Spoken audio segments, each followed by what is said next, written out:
until we got across France and into Germany, and then of course they had the Germans had the big push then at the Battle of the Bulge, and we had to go from the Battle of the we had to make a 100-mile trip up to Luxembourg, so that we can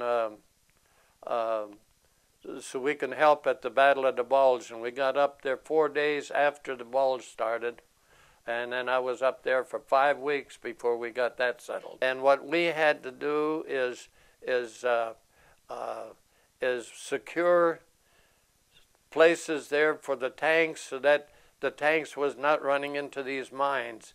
So what I worked with in the minefields that the Germans had laid, and we had to move them so that tanks could maneuver without being in danger of German mines.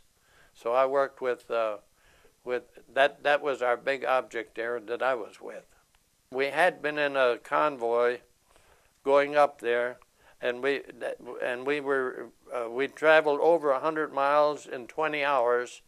And when we got there, the Luxembourg people had a feed for us so that we could had a wonderful breakfast after we could jump off of our vehicles. And then after we had the breakfast, the company commander says, "Well, we're going to have to find places that we could to relocate ourselves, and we had to disperse from where we were at."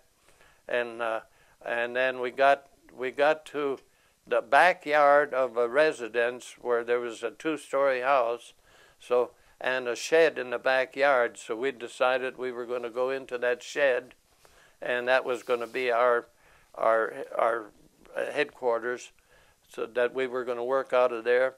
And while we were cleaning out the shed, I went to the back door to find out about the people living there, and then I was greeted by an 18-year-old young lady, and she says that I could talk with her mother, and then we got permission that we could go in the house, and we were there for over 4 weeks, and we just lived there in the shed, and then also the first floor of that house, that we could sleep on the floor, and we were there so that they were wonderful people.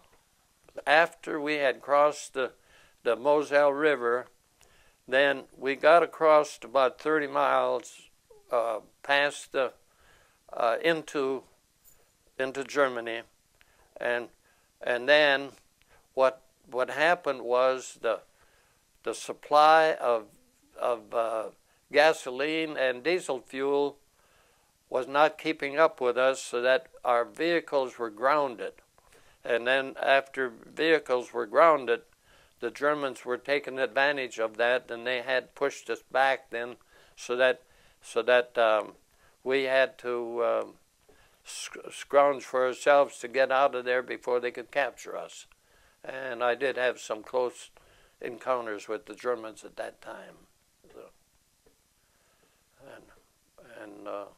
I was in a house that had been shelled by German artillery, and I did get, I was right with my squad, and two of the squad members were killed, and about 3 of them injured, and I was one of the few that could help the ones that were injured, so that we could get back and get back into. But I did have close calls, yes. I stayed a private until about 2 months before the war ended. That's when they run short of non-commissioned officers, and I was appointed as a sergeant. I never was a corporal, so I did get to be a sergeant, and I have the uniform here that I'd like to display that I wore on the way home. So could we do that, or? Yeah.